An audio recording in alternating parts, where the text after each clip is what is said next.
महाकवि कालिदास की यह एक प्रसिद्ध रचना है। श्रृंगार रस से परिपूर्ण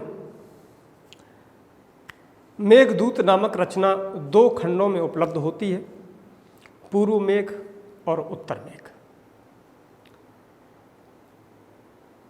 कल्पना प्रसूत इस काव्य में बड़े विलक्षण तरीके से विरह वेदना का चित्रण किया है महाकवि कालिदास ने। मेघदूत जैसा विरह वेदना नामक ग्रंथ, ऐसा ग्रंथ, अद्भुत ग्रंथ किसी भी कवि के द्वारा आज तक प्रणीत नहीं हुआ। इसमें यह दर्शाया गया है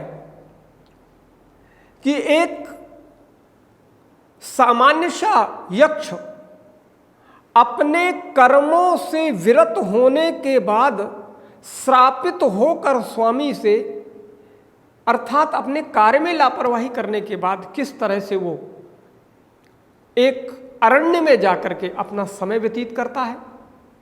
इस तरह से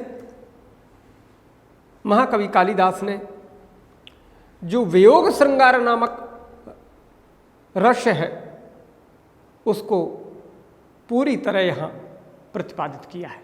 आइए जानते हैं कि मेघदूत के अंदर क्या है, इसकी कथा कैसी है। सबसे पहले मैं आपको संक्षेप में एक ही श्लोक से मेघदूत का सार क्या है वह बताने का प्रयास करूँगा। मुझे लगता है इस सिलेबस में बहुत ज़्यादा पूरा मेघदूत, पूरा उत्तर मेघ नहीं है, एक एक दो दो श्लोक सिलेबस में है। उस एक एक दो दो श्लोक के माध्यम से मैं आपके अंदर प्रयास करता हूँ कि संपूर्ण मेघदूत की कथा अंतस्थ हो जाए, स्मृति पटल पर आ जाए।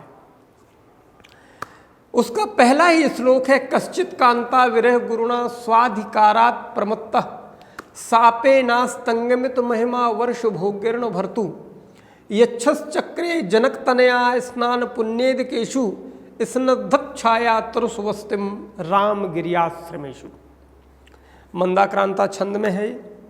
मंदाक्रांता छंद कैसे है उसका मैंने लक्षण लिख दिया है। मगड़ भगड़ नगड़ तगड़ और तगड़ के बाद 2 गुरु यति अपने स्थान पर, इस तरह से यह मंदाक्रांता छंद बनता है। और पूरा का पूरा मेघदूत एकमात्र छंद में लिखा गया है जिसका नाम है मंदाक्रांता छंद। पूरा का पूरा मेघदूत, कहीं पर कुछ बदला ही नहीं। कालिदास के इस अद्भुत रचना में एक चीज सामने निकल करके आई कि जिस गति से उन्होंने रेखांकित किया है इस विरह वेदना को, उनकी लेखनी कहीं रुकी नहीं, ना तो छंद बदला, ना भाषा बदली और ना ही भाव बदले। प्रिय विद्यार्थियों, सबसे पहले हम शुरुआत करते हैं इस कथानक पर। कुबेर नामक, जिसे आप लोग कहते हैं कि धन का मालिक है, उस देव के पास एक यक्ष है, उसकी ड्यूटी लगी हुई है। उसका कार्य है कि जब अपनी प्रतिदिन की क्रियाकलाप से निवृत्त होकर के पूजा के स्थान पर कुबेर बैठते हैं तो इनका कार्य था उस पूजा के लिए पुष्पों को चुन करके पूजा हेतु एकत्रित कर देना उस पूजा घर में। केवल इतना ही कार्य था यक्ष का। एक बार होता क्या है कि यक्ष ने अपनी पत्नी के संजोग में वो ये भूल गया कि मेरा समय हो गया है, सुबह मुझे उठ करके अपने स्वामी के लिए पुष्प चुन करके ले करके जाना है और जा करके उनके पूजा घर में रखना है। इस बात का विस्मरण हो जाता है और वह अपनी पत्नी के आलिंगन में व्यस्त रहता है। रति रतश्च, रति रत रहता है काम इत्यादि के योग से। होता क्या है कि जैसे ही कुबेर नामक स्वामी पूजा घर में जाता है और वो देखता है कि यहाँ तो पुष्प है ही नहीं, मैं पूजा कैसे करूं।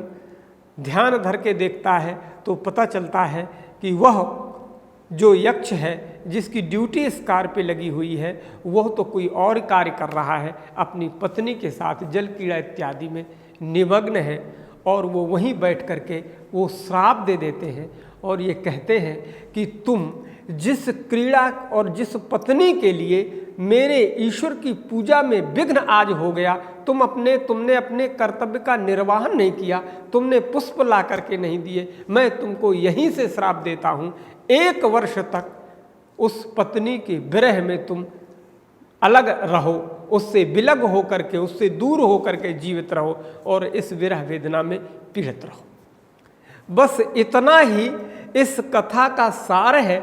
और वो जो 1 वर्ष है वो कैसे बीता, उसने क्या किया, इन सब सारी चीज़ों का चित्रण, उसके क्रियाकलाप, वो कैसे रह रहा है रामगिरी पर्वत में, वो कैसे बादलों को दूत बनाता है। क्योंकि यह आज की नहीं है, जब व्यक्ति विरह वेदना में पीड़ित होता है तो वह अर्ध विक्षिप्त सा हो जाता है।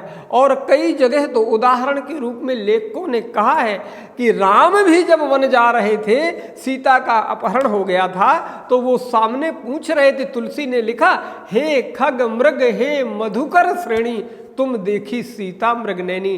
खग जवाब नहीं दे सकता, मृग जवाब नहीं दे सकता मानवीय भाषा में। ठीक उसी प्रकार अपने वहाँ चूंकि वर्षा काल का समय आ रहा था, मेघ उमड़ते हुए सामने से दिखाई दे रहे थे और रामगिरी नामक पर्वत पर वो यक्ष अपने उस विरह के दिनों को काट रहा था। और वहीं पर बैठे बैठे जब उसने देखा कि और कोई तो मुझे दिखाई नहीं दे रहा है, हे मेघ तुम ही मेरे दूत बन जाओ और मेरी इस विरह वेदना की पीड़ा को मेरी प्रेयसी अर्थात मेरी पत्नी तक तुम ही एक सहायक हो जो भेज सकते हो। इसलिए हे बादल तुम जाओ और मेरी पत्नी से कह देना कि जितनी दुखी तुम हो, तुमसे कहीं अधिक दुख, अधिक पीड़ा मैं यहाँ बैठा हुआ महसूस कर रहा हूँ। बस यही प्रसंग को लेकर के महाकवि कालिदास ने इस ग्रंथ की रचना की।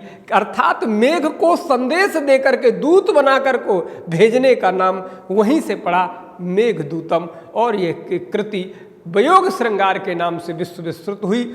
आइए इस श्लोक पर एक दृष्टि डालते हैं। कश्चित कांता विरह गुरुनायक, इसी श्लोक से संपूर्ण पूरी कहानी स्पष्ट रूप से हो जाती है प्रतिपादित कि वास्तव में कवि कालिदास कहना क्या चाहते हैं। तो कश्चित माने कोई, कांता माने पत्नी के, विरह माने विरह अर्थात वियोग जन्य भाव से, गुरुणा माने बहुत अधिक, अधिक दुखी होकर के, स्वाधिकारात् प्रमत्ता। प्रश्न उठता है कि पत्नी के विरह में बहुत अधिक दुखी है तो उस दुख का कारण क्या है।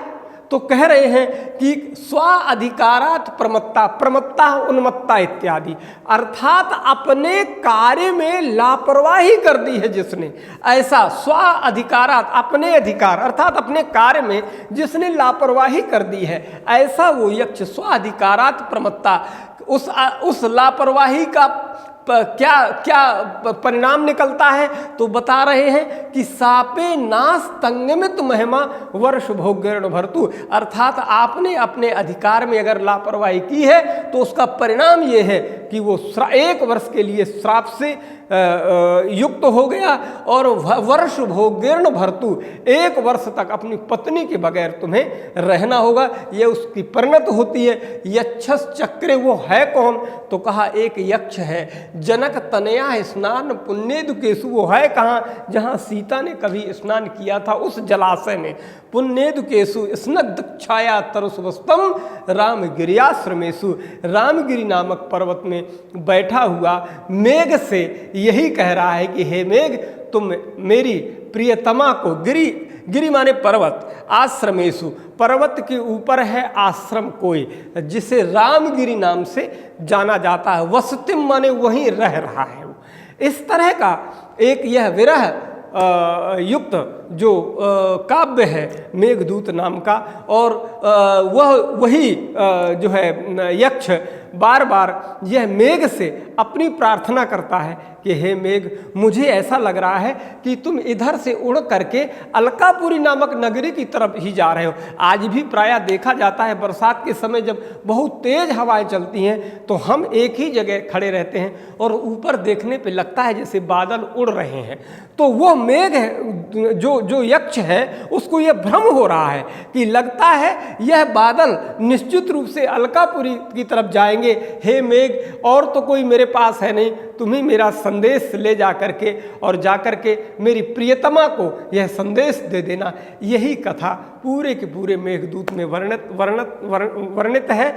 आगे हम यह मेघदूत का प्रथम श्लोक है और मेघदूत का जो पूर्व मेघ है उसका ये प्रथम श्लोक है। मेघदूत एक उत्तर मेघ का भी सिलेबस में 2 श्लोक है, उनको भी हम विस्तृत रूप से व्याख्या करेंगे।